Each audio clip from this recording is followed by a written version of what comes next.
5 times Prince William let his true feelings on Andrew slip from Kate remarks to Palace Rose. Buckingham Palace recently announced that Prince Andrew will be known as Andrew Mountbatten Windsor and will lose his royal titles after a formal process initiated by King Charles last month. For years, palace insiders have insisted the Prince of Wales is deeply conscious of the damage Andrew has done to the monarchy's reputation. William has rarely commented publicly on the matter, but several moments in recent years have offered some glimpses into his stance. And while none involve dramatic outbursts or direct statements, it seems the future king wants to keep his uncle at an arm's length. Last month it was announced that Andrew has been stripped of his titles, including the style of Royal Highness and the dignity of Prince, following a formal process initiated by King Charles III.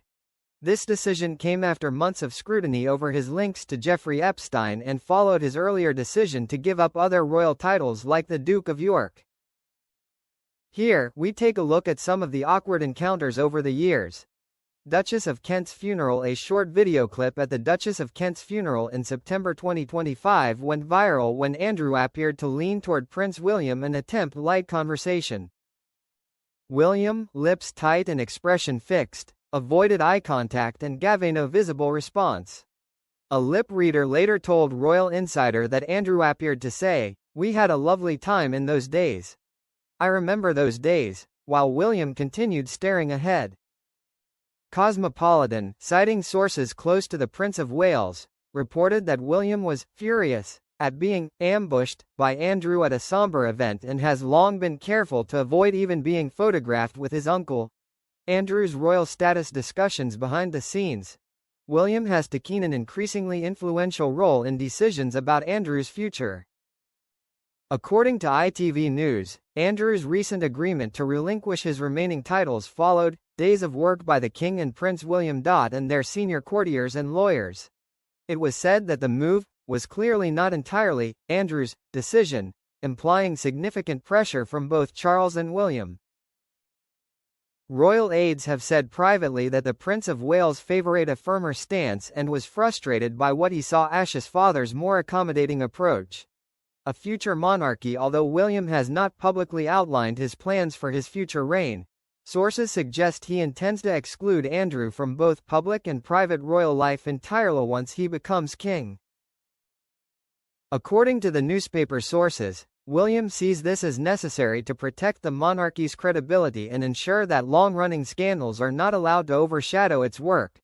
While the palace has not confirmed this directly, Andrew has already taken a significant step back from his role, with recent news of his titles being stripped further separating him from the institution. The Royal Lodge battle. The question of Prince Andrew's residence has become one of the most contentious behind palace gates. In October 2025, The Guardian reported on mounting pressure from senior royals for Andrew to vacate Royal Lodge, the 30-room mansion on the Windsor estate where he lives with Sarah Ferguson. The paper noted a renewed determination, widely understood to include a William's view, to move Andrew out, both because the property is considered part of the Crown's core estate and because the Prince of Wales believes continued residence by Andrew and Fergie is an unhelpful distraction. But in October, it was announced that he would leave the Royal Lodge in Windsor, another blow after losing his titles.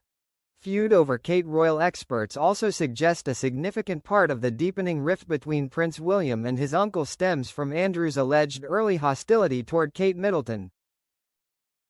According to royal commentator Hilary Fordwich, Andrew made disparaging remarks about Kate that infuriated William, who she says instituted a zero-tolerance policy toward any wayward behavior involving Prince Andrew.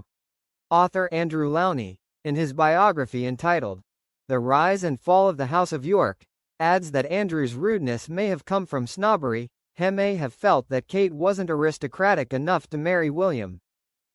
Ian Pelham-Turner, a royal expert, added that Andrew was resentful of Kate's rising popularity, calling her the prized jewel of the royal family, and felt overshadowed in a way that fueled long-held envy.